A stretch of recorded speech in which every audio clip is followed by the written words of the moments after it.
Now, Kevin, let us move over to you, and thanks for listening. We want to shift in from showcasing what we have just done, and I want to think about the Open Campus. I think the Open Campus has done a lot of things in the past.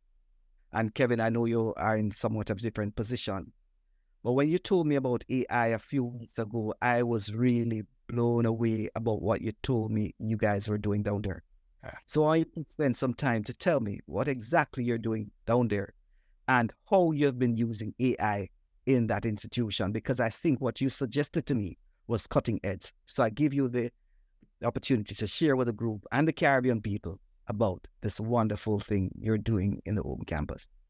Right, thanks, Ron. And we've transitioned from the Open Campus, August 1st. We are now the Global Campus.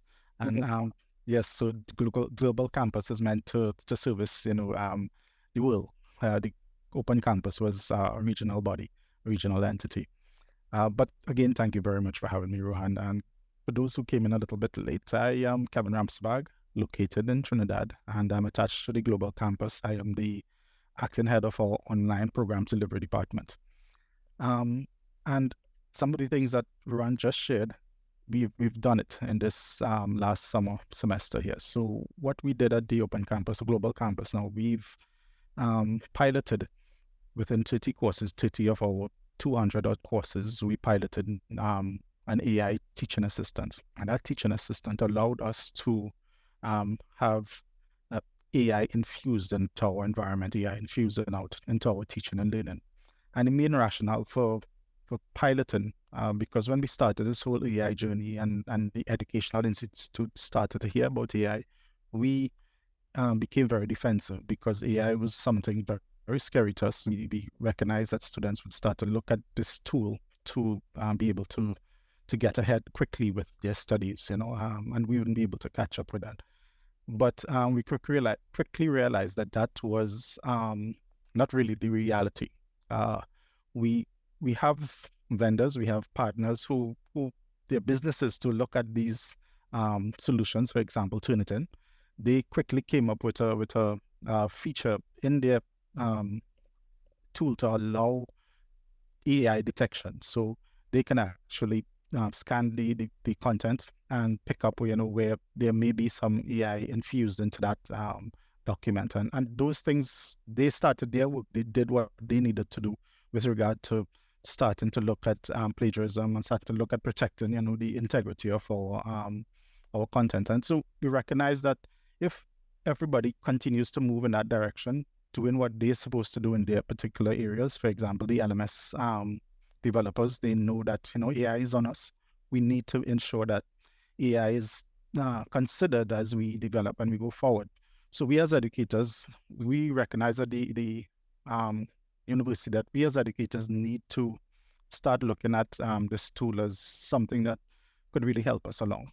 So I said all that to let you know that we wanted to first bring in this technology to bridge that gap, because we have online facilitators, we have adjuncts. I see some of them in the room at this point.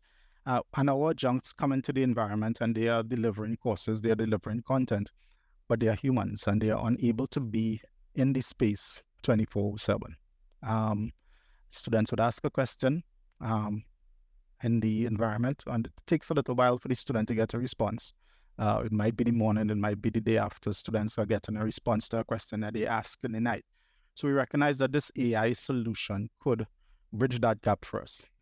And at the university, but what I should share is we had content. So we had a building block that a lot of institutes would not have. We have content that we developed in-house. We built this content, we produced this content, and publish this content. So we have content for our courses. Our courses, we have units, we have material, we have guides, we have material for courses.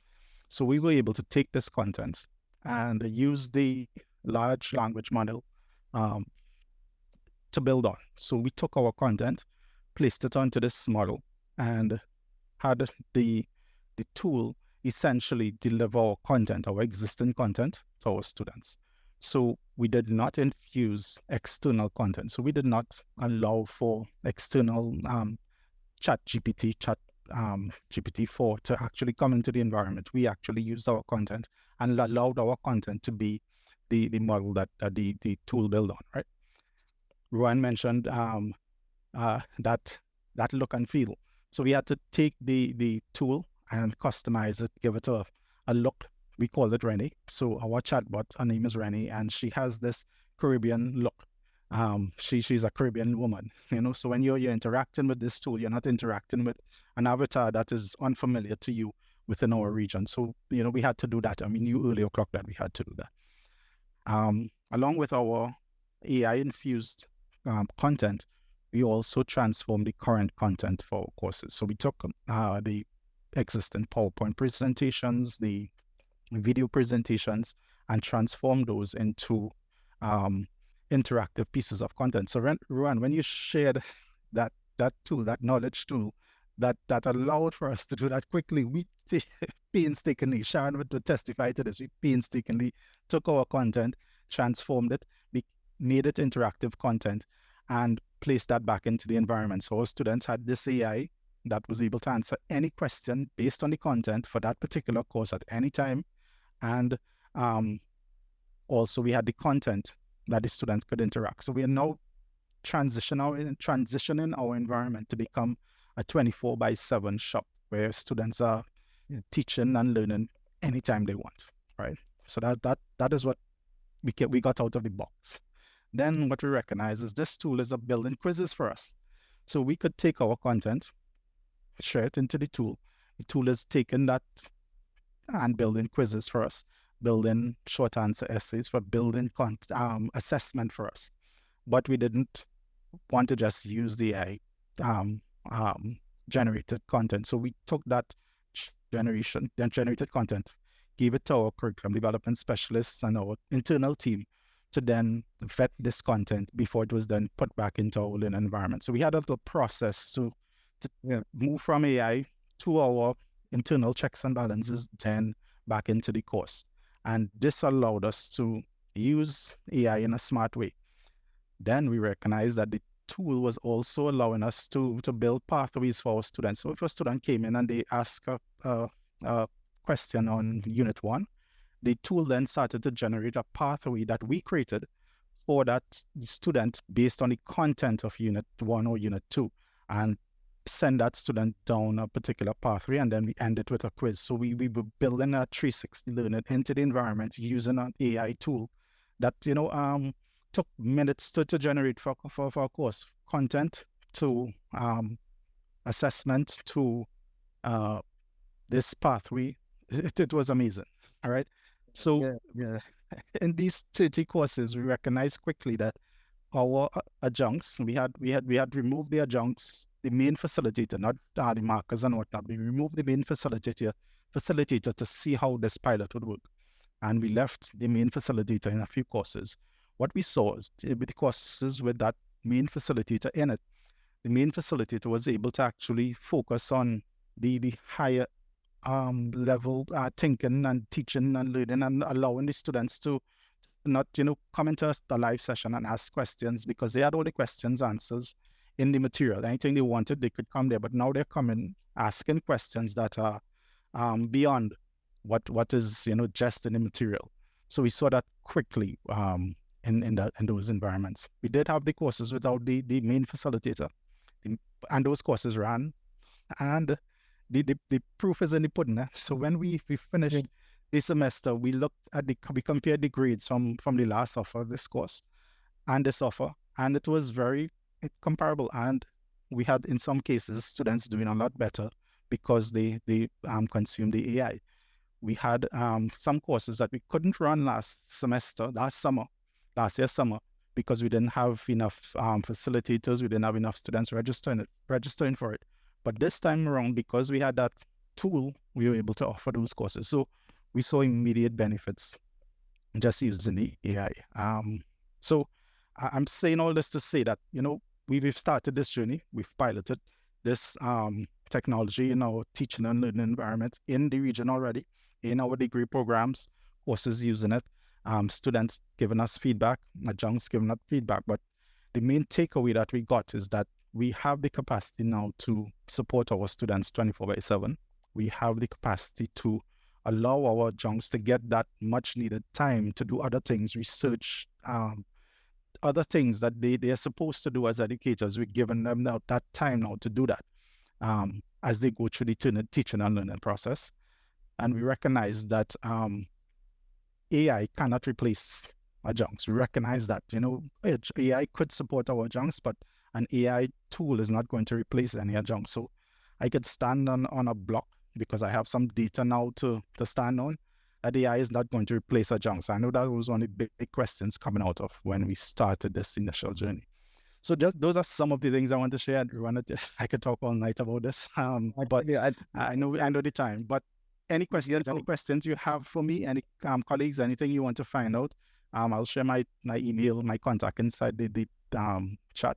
You can reach out and ask any question related to what we did over the summer, and we had a successful summer using AI.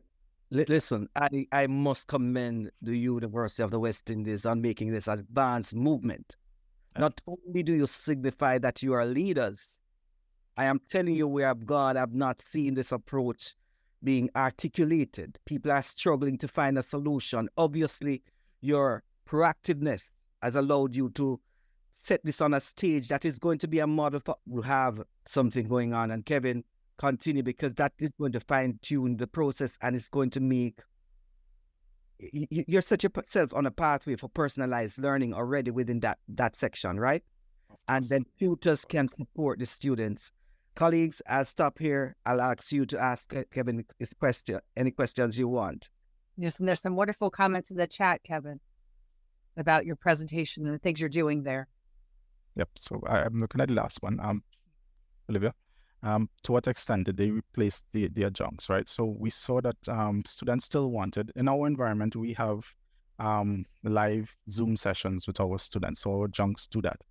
Students still wanted that, but they didn't want the traditional 5-6 sessions. We recognize that only 2 sessions is now necessary. One probably at the beginning, one probably at the end. So we don't have to have these sessions, live sessions, so many of them anymore. So that was one of the things.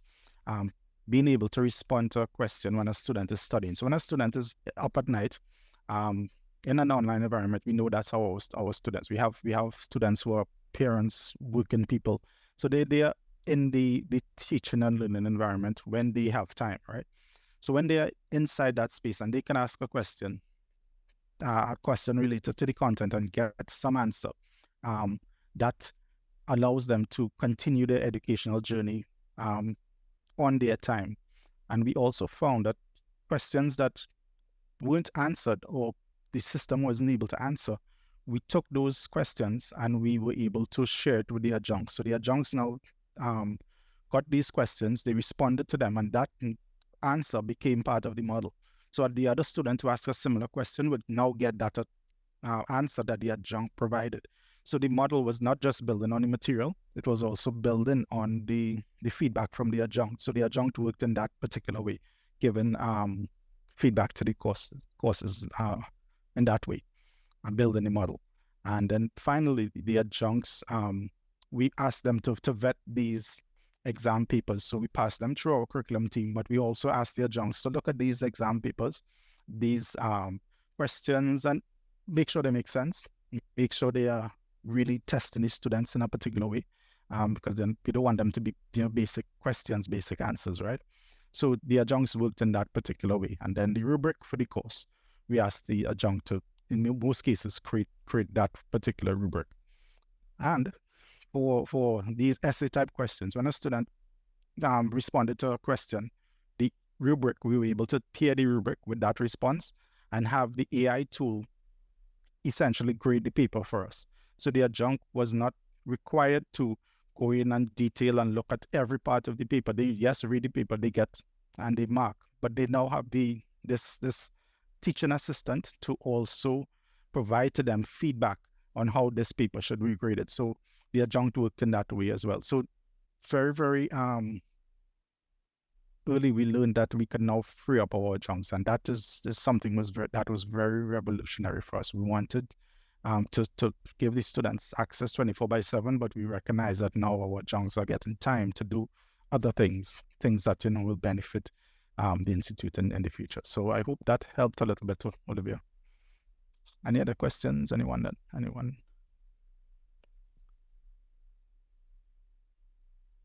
Trust me, Kevin, that's just great what you guys are doing there. I when I heard, I said I didn't want to hear anything yet, right? Remember, I said, hold off, because I guess what, I have to share this information with others, and I'm always delighted to see the University of the West Indies Global Campus now really stepping up to be global leaders as it relates to 24/7 sort of support that is so needed. Big institutions are struggling, but regarding the concept of that, but you guys have just put it down and done it, and we'll continue to improve the process, because I think many universities will use you as a model. Based on the time, colleagues, we're not going to go through our questions, but I did have some questions regarding the infrastructure, just like what Kevin outlined. They developed certain things. I had some questions. How can Caribbean government prioritize and fast track improvements in internet connection? Because that's important. If you don't have internet connections, you can't move on. So that was one of the questions, because an infrastructure must be set up. There was another question: what steps can be taken to ensure that AI educational content upholds and celebrates the Caribbean's cultural value? Those were some of the questions coming up, so I'm just showing you a few. And we have to think about professional development. We saw where I shared several things with you tonight, and some of the things talked about using certain apps and understanding the apps and the limitations. So how can we continue the professional development as it relates to AI and make it accessible to education individuals across the Caribbean? That's so important, and I'm happy that the University of the West Indies Global Campus is proving to be a leader in there. And the final question: how can Caribbean nations develop a unified data protection and privacy policy that respects individual rights? Because I think that is important within that context. So as we move forward, I want to end, and I have this, and everyone will get it. I have created a framework for the principles needed for an AI framework, of course, imperative principles. They talk about ethics. They talk about design principles. They talk about safety. They talk about societal impact as it relates to those who will be left behind. This talks about compliance and regulations as it relates to ensuring that governments and policymakers take ownership. And of course, within that critical framework, there is going to be critical questions. So when you look at it, Sharon and everyone, as Sharon mentioned about the ethics, this framework talks about what is needed. Without these 40 elements, I would say that we're going to be struggling to create a framework that is really flexible enough, but equitable enough, and also be able to use that framework to expand good practices as it relates to AI. So as we wrap up, think about those items. I want to say thanks to everyone for being here. Thanks, Kevin, for sharing the outstanding work in the Caribbean. Thanks, Nancy, for monitoring the chat. Thanks, Curly, my friend for life. You're all my friends for life, for making this session possible.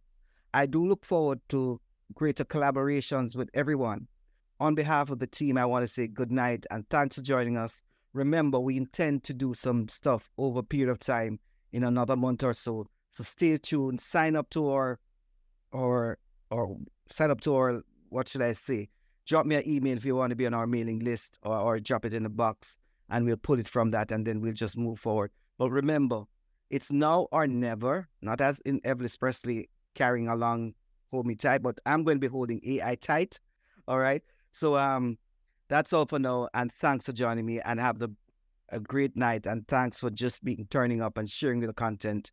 And we'll send out the recording. If you want the recording, just remember we need to stop the recording, and you'll get the recording along with the links. And of course, we hope that we'll stay connected with everyone here tonight. Thanks again. Good night. Thank you, everyone, for coming. Thank you. Very good session.